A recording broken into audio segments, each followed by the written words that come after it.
క్రైస్తవంలోకి మారిన వారు ఎస్సీ హక్కులు పొందలేరన్న సుప్రీంకోర్టు తీర్పును కాంగ్రెస్ పార్టీ ఖండిస్తోందని పీసీసీ అధ్యక్షురాలు షర్మిల అన్నారు. దళిత క్రిస్టియన్లను ఎస్సీలుగా గుర్తించాలని విజయవాడ రౌండ్ టేబుల్ సమావేశం జరిగింది. సిపిఐ ఆధ్వర్యంలో జరిగిన ఈ సమావేశంలో షర్మిలతో పాటు పలు రాజకీయ పార్టీల నేతలు పాల్గొన్నారు. జాతీయ స్థాయిలో ఈ తీర్పును తమ పార్టీ వ్యతిరేకించిందని షర్మిల తెలిపారు.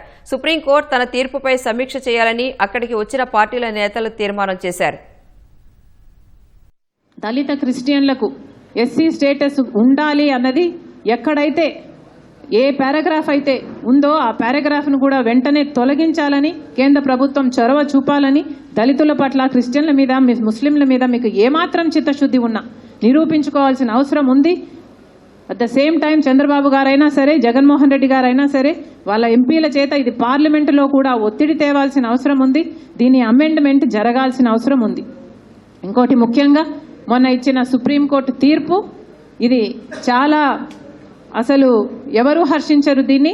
ఇది ఏ రాష్ట్రంలోనూ అమలు కాకుండా కేంద్ర ప్రభుత్వం చర్యలు తీసుకోవాలి. దీని మీద రీఅపీల్ కూడా పోవాలని కాంగ్రెస్ పార్టీ డిమాండ్ చేస్తుంది.